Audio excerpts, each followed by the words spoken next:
Welcome back to another edition of the Gabagools Podcast. I'm your host, Jeff. This is episode 50. With me, as always, the Cuzzo Dan. How we doing today?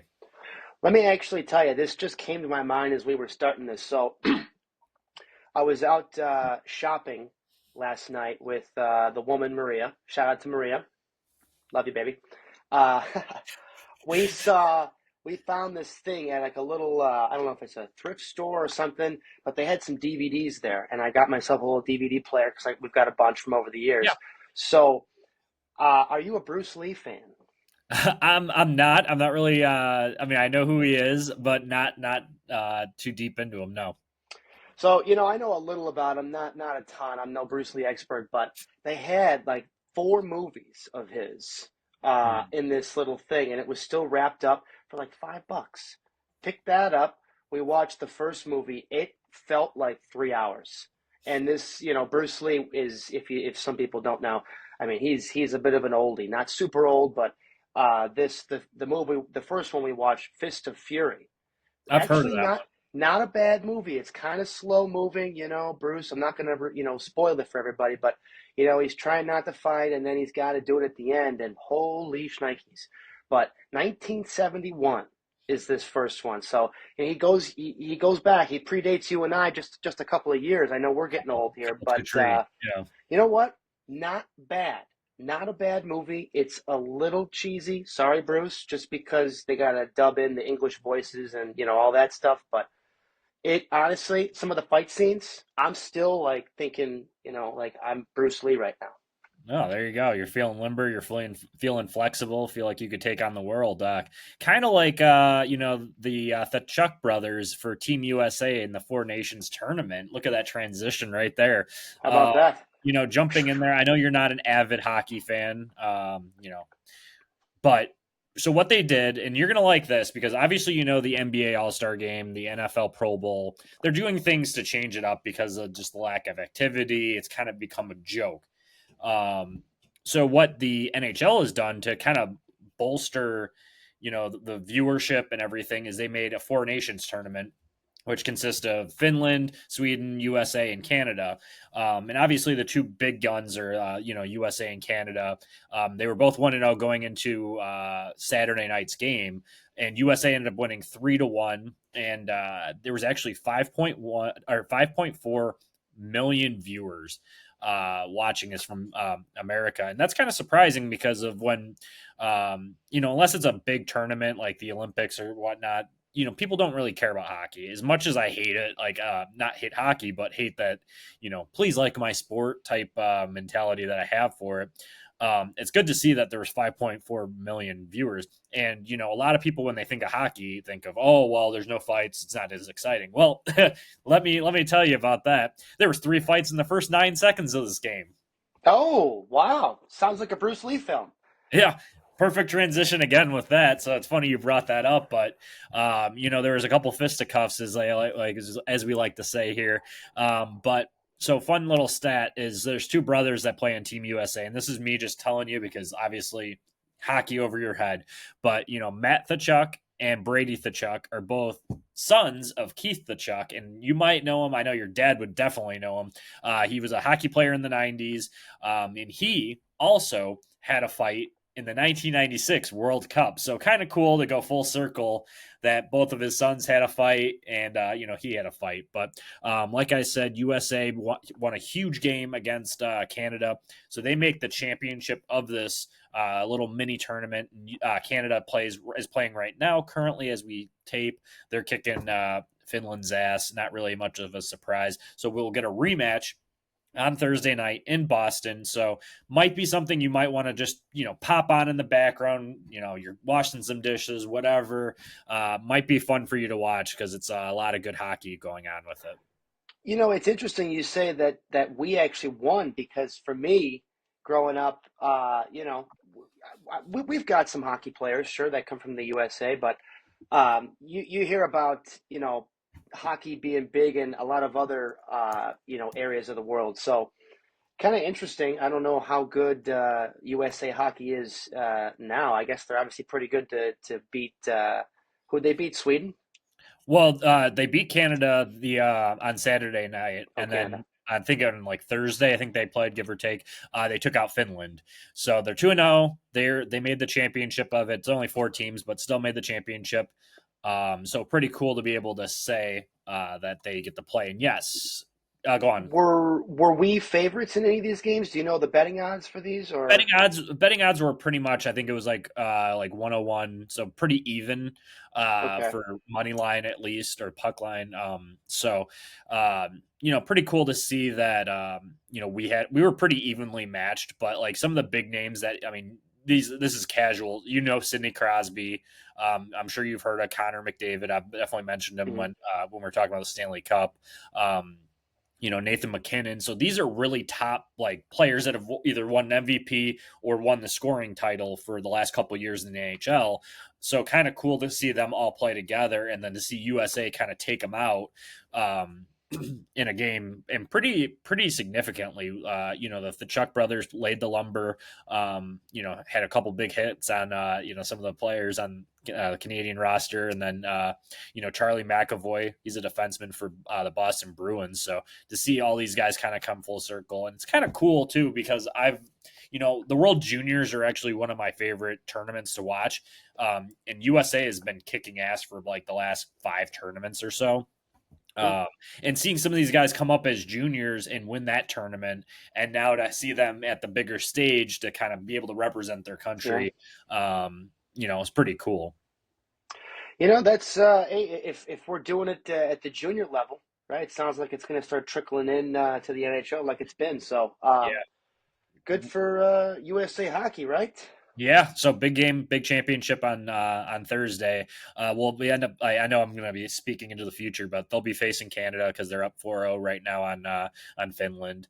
USA does play tonight too. If you want to tune into that one, I know it's going to be kind of our not backup roster out there, but they're letting Matthew Tkachuk kind of rest up. They have their backup goalie in there. Still should win tonight. Sweden's a good team though. But one little fun note. So Sidney Crosby has been playing for a long time, right? Yeah. So in international play, Sidney Crosby in his last 26 games was 26-0 up until Saturday night. He had 10 Yeah. goals, 19 assists, and 29 points total. Going into that. So just a little fun statistic for you. Now, real quick, who had the best fight? You said there were like 3 fights in the first 9 seconds. Brady Tkachuk, so the younger brother, his was pretty wild. I like Matthew Tkachuk's because it was like right off the rip. He just dropped the Yeah. gloves like the first, like not even like 2 seconds of it. 3 fights in 9 seconds, dude. It was like this is like something that you'll have to look up on Instagram or whatever you have. Just the first 10 seconds of it. And, pretty crazy because I know like a lot of people when they think of hockey, they're like, oh, the fights, and then you just don't see it anymore. To see it at the international level, it was kind of wild because I'm like, what is going on? So pretty cool. It's entertaining. Yeah, and then it gets the boys going too. That's something, Oh, kind yeah. of like related to you, like with like baseball. It's like, okay, you hit a home run, the boys are jazzed, or you get the huge strikeout, like in a big pivotal moment. Kind of gets the juices flowing. So, Yeah. Hey, the juices are already flowing. oh yeah, I was gonna say, always got to keep it rolling. But transitioning into baseball, obviously we have a big one. It's the half century mark, and we're actually 2 days away an episode, or 2 days away from when we actually started the podcast last year. Is that right? Yes. So, This is like the 1 year, sort of, just about the 1 year anniversary. 1 year anniversary. We're at the half century mark, episode 50. So pretty cool here. So obviously got one player. We're going to play Guess This Player. Now this is going to be the new thing Oh that we boy. do here. So you'll get it. This one's pretty easy. So number 50, he's an 8-time All-Star, 3-time World Series champion, 6 Gold Gloves. His positions are right field, second base, and shortstop. 7-time Silver Slugger. He's won a batting title, obviously, with this type of resume. And he won an MVP in 2018. Let's see if you have any idea. Current player. Current player. Yes, this one's a current Who one. who's won 3, and what team is he on right now? That would give it away. That would give Oh, it that would give away. it away. He's played for 2 teams on the East Coast and West Coast. Currently, he resides on the West Coast. So went from the East to the West. His 2 World Series were in last year and in 2020. Okay, so the COVID year. Who won that year? I think the Dodgers won that year. I remember that because And you know who won last year, obviously. We've been talking about that at nauseum. So current Dodger player. He also played for the Red Sox. I want to say Kike. Is that no? He's not number 50. He's never won an MVP. Oh no! I forgot the MVPs, and I was just thinking about teams.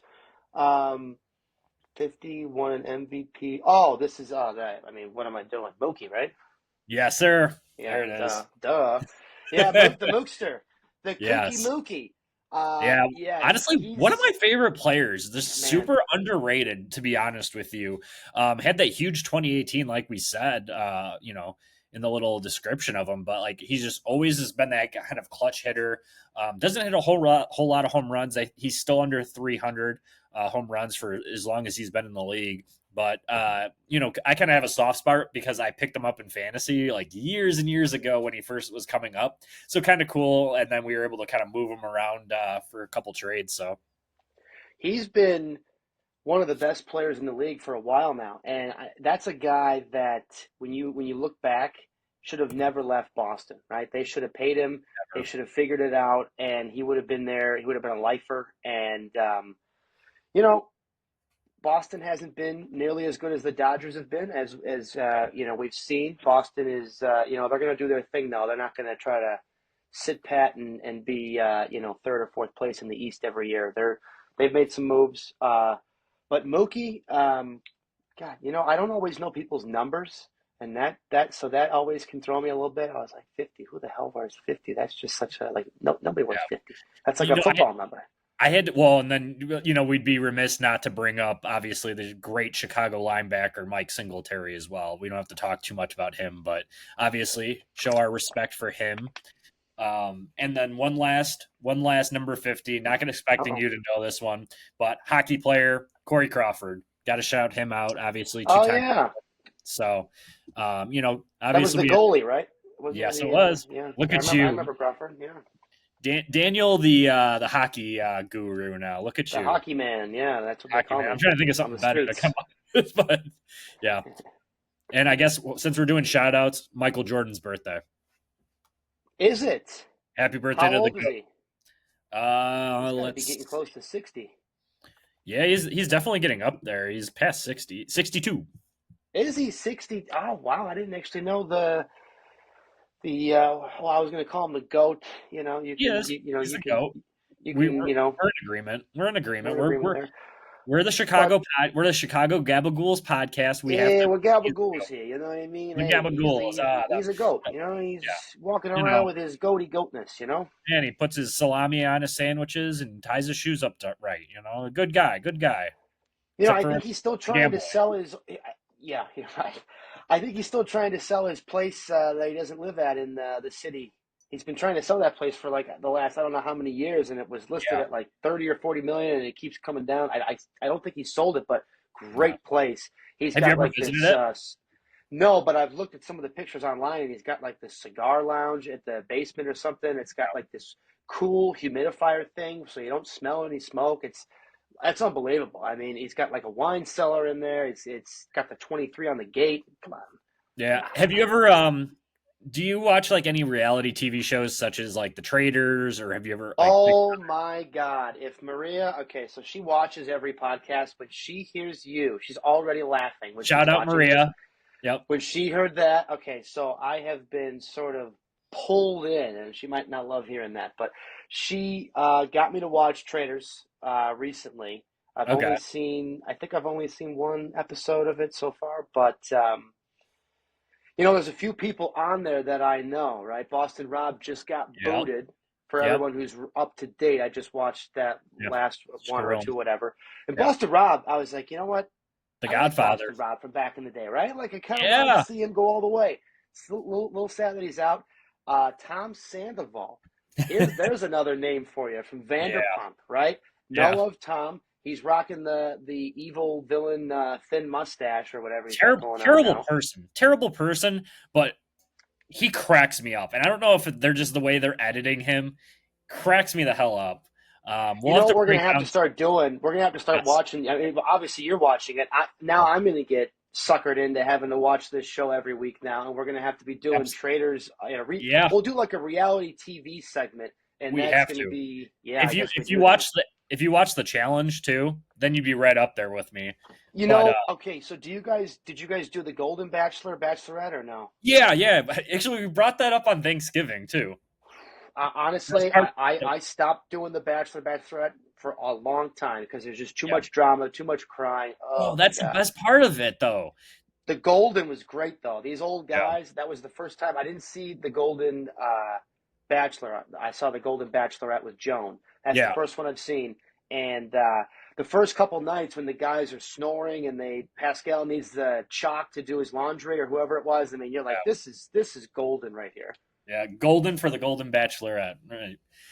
But yeah, we'll have to break down some reality TV. We'll have to come up with some of them because yeah, I mean, like I said, MTV's The Challenge. I watch that one. I try to keep up to date on Survivor. There's too many episodes. Um, Yeah. to keep up on Big Brother. I kind of poked the bear with that one too. I mean, yeah. Speaking of that, traders. Obviously, Derek got taken out too, which they should have taken him out way sooner. But let's save that for another podcast. Watching the traders, obviously, shout out Maria and Allie. The ladies There of you this go. podcast. They are the pillars who make sure that this windmill runs. Oh, Obviously, pillars, columns, columns. It's nice stone, marble. marble. Anyway, all right. Let's jump into the main topic here. It's almost baseball season. Pretty much all the major free agents have been signed. Let's jump into your NL Central. Do you have a team that you want to start with? Let's do a little preview, maybe / prediction here. Well, we don't have like a wheel to spin. I don't know if we have a little generator. So you know what? We might as well just start with the Cubs. Yeah, I'm fine with that. That's who I had written first anyway. We might as well. Am I kicking us off? Yeah, your team. Your team. All Lead right. us in. All right. So mainly what I've got is kind of roster construction and stuff like that. I got some additions and subtractions. Basically, I know you've got the Pacoda projections and all that as well, so we can touch on that in a sec. But when you look at the NL Central this year, I said this, I think, last year. I felt like the Cubs were primed as any other team to win the division. And spoiler alert, I'm going to say the same thing again this year. I don't think the Brewers are that good. I didn't think they were last year. I don't think they are this year. But they do kind of have that Brewer way. We'll touch on them a little bit later. Yeah, he's got his hat. There you go. Well, you could. We know you couldn't wear a Cubs hat, but I'll No, get you one. I'll get you one. Don't worry. put it in the toilet. Maine. Yeah, I'm sure you would. Yeah. I'd wipe my butt with a Sox hat. I That's wouldn't just fine. put it I in the would too. toilet. At this point, I would too. Yeah. Main additions for the Cubs. Kyle Tucker obviously is the big fish. We got Ryan Presley. Probably slot him into the ninth inning role most likely. Matthew Boyd is a solid maybe addition that gets overlooked a little bit. He's more of a veteran, but he came back after being injured and had a real good ERA. Pitched well. A couple other guys. Well, actually, those are the main ones. The subtractions. Oh, actually, I'll mention Ryan Brazier too. He's looking like he should slot into the back end of the road of the bullpen as well. Main subtractions. I'm just going to go through two here. Kyle Hendricks, the professor. Tip our cap to you. You had a nice career here, very nice. Problem is when you throw 82 with your fastball, it's tough when you don't locate. And he had just under a 6 ERA. And when I say just under, I'm not talking 5.6. It was like a 5.9. So what we do in math is we round up a little bit, right? So he had a 6 ERA for the year. I think he's getting closer to 35. I'm not sure exactly how old he is, but he's getting older. Kyle, you know what? you were there for the World Series team. You pitched your ass off. You know, sad to see you go, but at the same time, last year was scary, and we'll leave it at that. And then Belly. You know what? I like Belly a lot. Yeah. But essentially, what we did was we got rid of Belly and we slotted Kyle Tucker in there. So, love the addition there. You know, our biggest strength last year was starting pitching. And it's probably going to be that way again. You know, Shota Imanaga, Justin Steele are a great 1-2 if they continue their thing. Steele's been great the last 2 years. He was hurt a little bit last year, but, you know, he pitched pretty well. Shota, obviously, first year coming over, but he pitched great. Tyon? We gonna, before I let you finish, we gonna throw a little Cy Young vote out there for Imanaga? I wasn't going to go. I mean, I'm actually a little upset that Paul Skeens won the Rookie of the Year this year. I know he had good numbers, but, you know, Shota was up the whole year. I don't want to hear any of this Paul Skeens, no. you know. I'm a pro Paul Skeens on this podcast. You could ask John. I've been trying to trade for him in both of our leagues for baseball. Hey, good luck. I know. I have to give up Bobby Witt, and I don't know if I want to do that. Shout out John, because I know he's going to listen to this. So, you know what though, Shota, we could touch on him later, but he was great. Tyon had his best year in the last couple of years with us. He's got really he's got really good stuff. We'll see how Matthew Boyd is. He's probably going to slot into the rotation. And then as far as the fifth option goes, what I was reading is probably more likely Assad as of right now over maybe a Colin Ray. But we'll see how that shakes out. But those first four, especially the first three, look really solid. I like Boyd, another lefty, I believe, in there, more of a veteran guy. Yeah, he pitched for like I said, pitched for the Brewers for quite a while too. I mean, yeah, I could see. So it's either your top three are really going to be pretty dominant with should be, as long as JMO ends up shoving every other day. I can't see why you guys wouldn't be atop the NL Central in that too. And honestly, are people going to know Shota now this year? Is that going to be the problem now? Are we going to run into that where people didn't know him too well last year? Now they got a year to watch the film, break his pitches down. Are they going to adjust? So, got to play devil's advocate. I would, probably just for the odds. I don't know what they are off the top of my head. As soon as I pass it back to you, I'll look those up. But, it might be good odds for a Cy Young candidate. I mean, with the way that the NL is for pitching, it's so up there. Yeah. There's a lot of good, talented pitchers. You can win a few bucks throwing a couple. Throw Shota. Yeah, throw $5 out there, you can turn it around. But yeah, and then you got to hope that Justin Steele really stays healthy and stays out there too. I think it was kind of a freak accident last year. Didn't he get hit by like a pitch? I forget. I thought he had a hamstring. Oh, that's right. He did that too. Yeah. Yeah, he might have had. I mean, the numbers were still pretty good on the year though. So he's had two back-to-back pretty good years, pretty almost healthy years for both of them. The pitching, like I said, is going to be good. The bullpen's been a bit of a question, but I think adding Presley and Brazier should help. We also added Eli Morgan, who I think should be decent. You guys add him too. Like he's not even showing up on the depth chart right now, and he should be because he's so dominant too. If you saw what he have an elite changeup. Yeah. I mean, he's a good 6-inning guy. But also don't forget, I mean, obviously we're probably going to go to him, but Porter Hodge too. He had an amazing year last year. He had like a sub-2 ERA. I know that for sure in 30-something games, almost 40 games. So the bullpen is something I always have criticized them on just because it's something they have almost never had since right. I don't know. Who was the Alpha and Seika, and he probably wasn't even very good either. Six Finger Alfredo. Yes. So yeah, you know what? You've got some decent names. I'm glad you mentioned Porter Hodge. I had him on here with the other three guys I mentioned. You also have Keegan Thompson, who I'm high on, and then we also have Julian Merriweather, who I like a lot as well. So Nate Pearson too. If you know anything about him, yes, he was a highly touted prospect for the Blue Jays. Yep. He was a starter, kind of failed out there, but could be a guy that eats a lot of innings. He throws pretty hard. I don't know if he still throws 100. I know he did when he first came up, and then kind of hurt his shoulder or elbow. Shocker, but we'll see. I mean, the bullpen does look a lot more favorable. So on paper, the pitching kind of did fix itself with Ryan Presley getting added. So got to give Jed his flowers on that one. You know what? I wasn't. I had to actually look at the roster construction here, but yeah, when you start looking at it, it looks a little bit better on paper. And then honestly, when you look at the lineup, it's still a pretty solid lineup. Yeah. I think what I like the most is probably our outfield. We've got PCA, assuming he gets the everyday job in center. Yep. Haps won 3 consecutive Gold Gloves in left and is a shoe in for 20 to 25, if not more, homers every year. And then you got Kyle Tucker, who's going to be one of the better not only right fielders but outfielders in the game.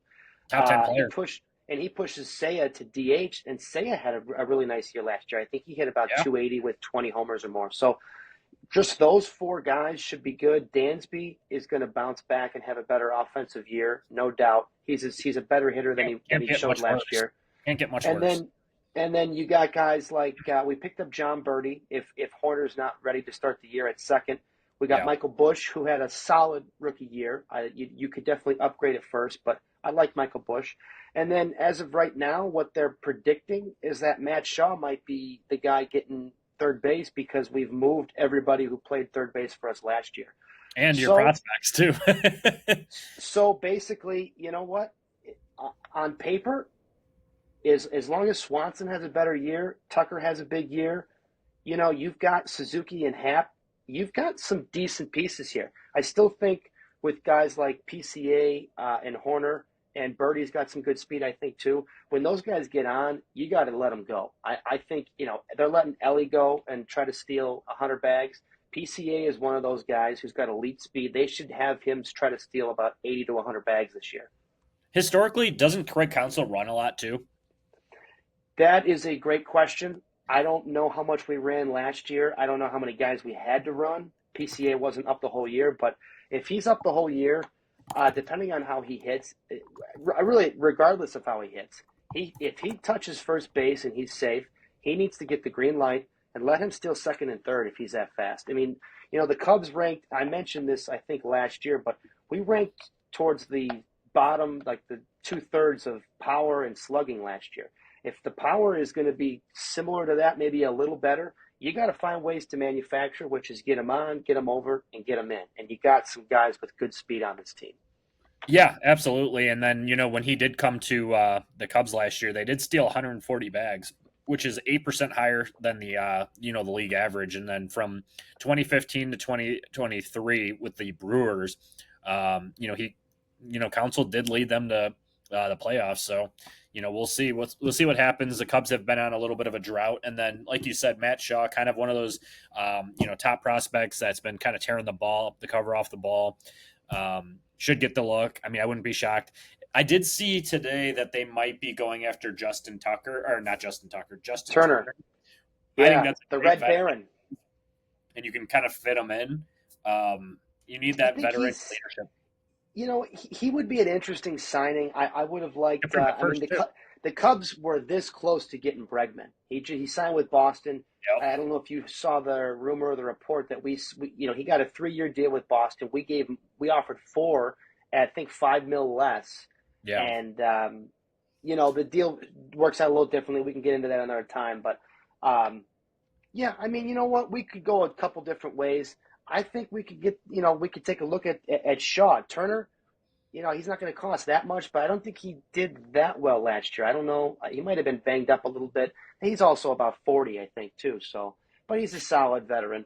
I mean, that's all you need him to be. You don't need him to be that all-star, top overall player anymore either. But I mean, overall, the Pacoda, projection has them at 90 games winning the division. I can see it. I do think a lot has to go right. I think they have to stay healthy. I think, like you said, you need that bounce back from Swanson. You need Michael Bush to be a lot better this year too. He can't just have 6 home runs in 1 week and then fall off the cliff. One of the guys too, outside of Matt Shaw, and then I already mentioned Nate Pearson, but watch Owen Casey too, or Casey, whatever his last name. He's an outfielder. He's got a lot of pop.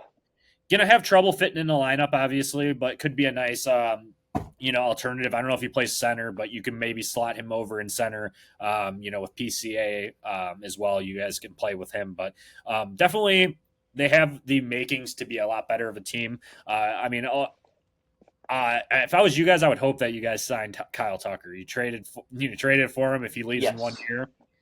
But I said this to Rich on Friday too. I said that if the Cubs if all goes wrong, don't be shocked if they flip Tucker at the deadline. Yeah, yeah, you definitely I could see that. Hopefully that doesn't happen.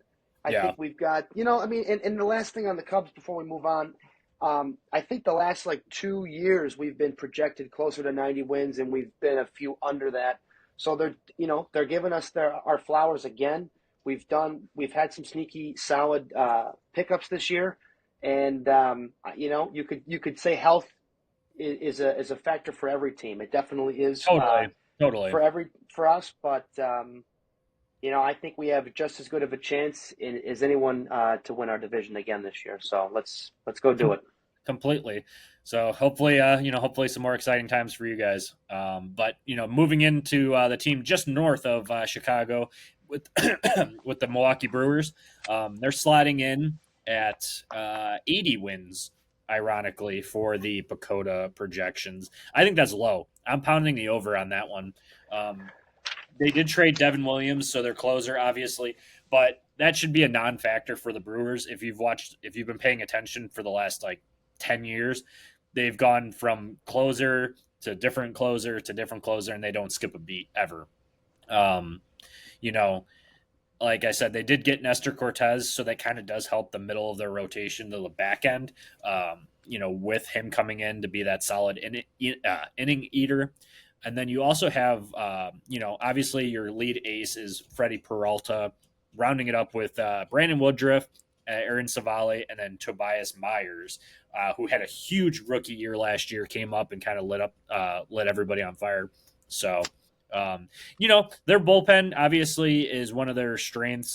Year after year, they seem to scout really well. Abner Uribe kind of came in, got a couple chances. Joel Payamps was good. And right now, the projected closer is Trevor McGill.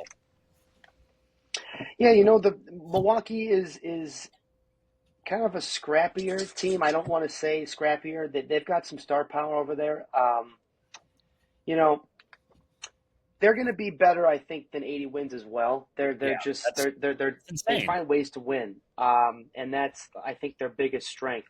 They've got two big guys that need to find a way to stay healthy, and you already are starting off with I think Woodruff. I don't think he's going to be ready to start the year. He's been trying to recover from shoulder surgery last He year, missed all last year, yeah. So we'll see and if he he's comes up.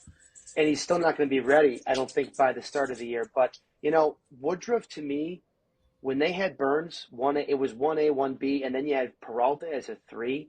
That was a scary big 3 because Woodruff is a stud, in my opinion. Right.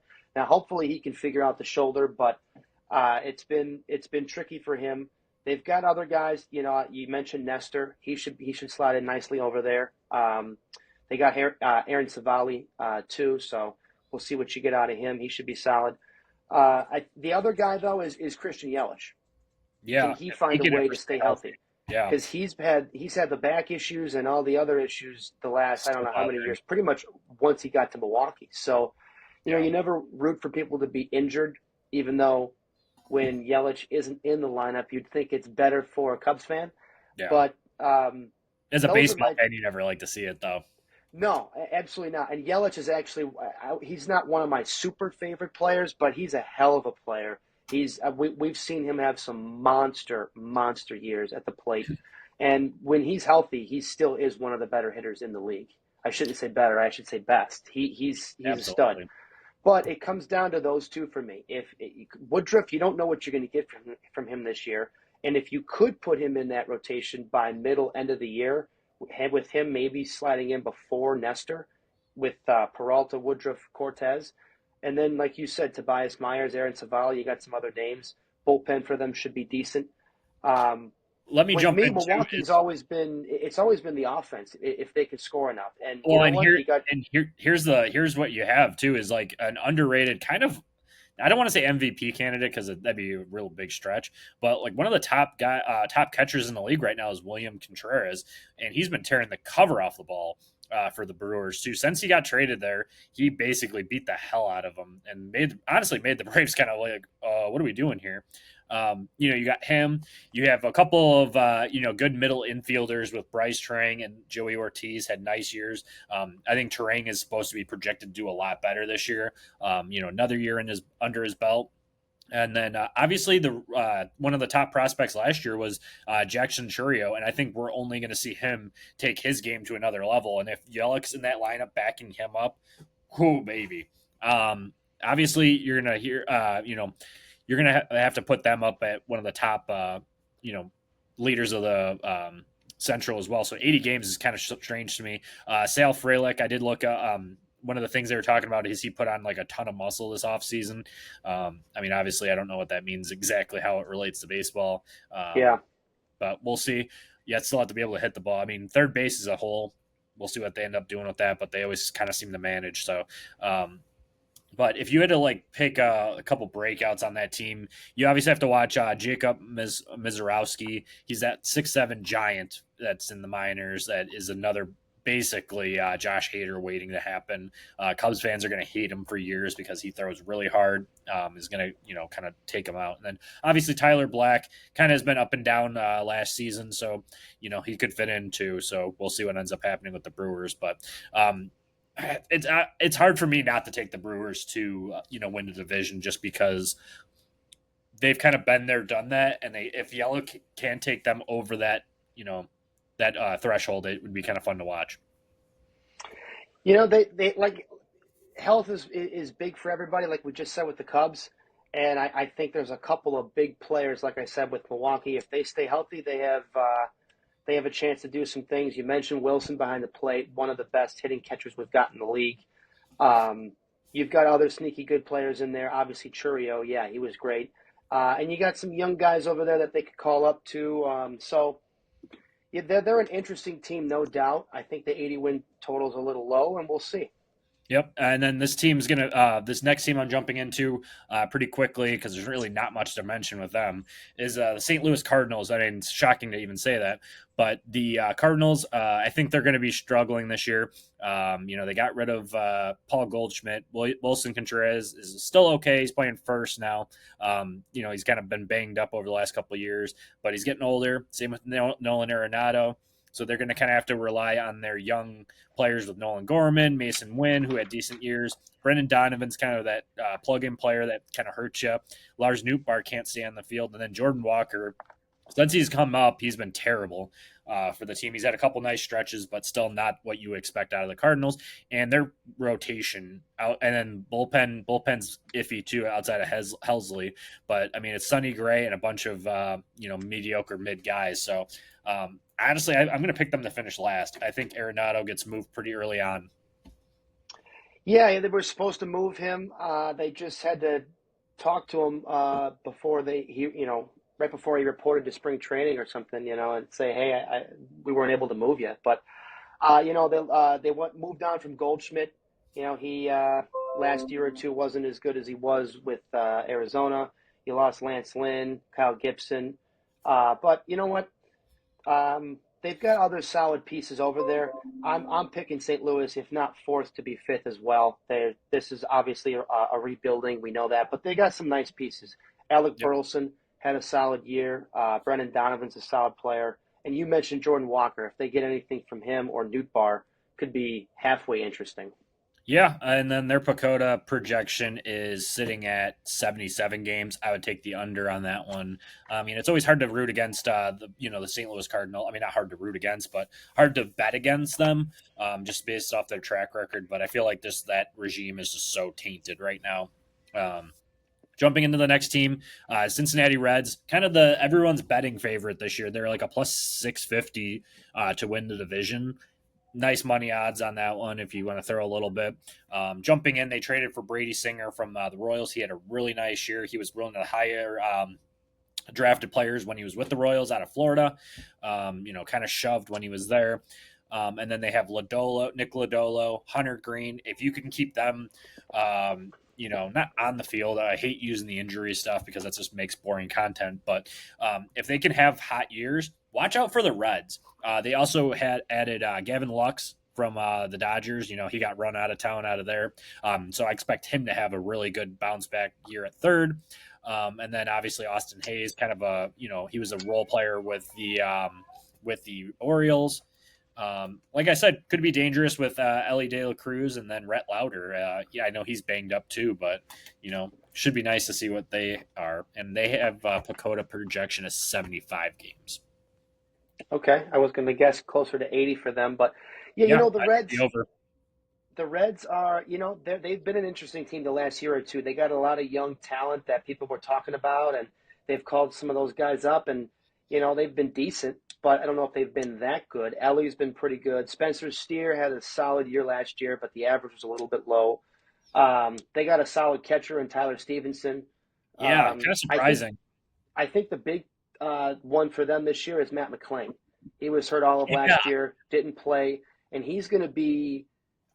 He's supposed to be very good. So if they he, give he him, I was think when he was right playing. now, Yeah, yeah, I think right now they're giving him the look at second base is what I was yep. hearing. So if you got him there and Ellie up the middle, you look pretty good. You have other players that are solid.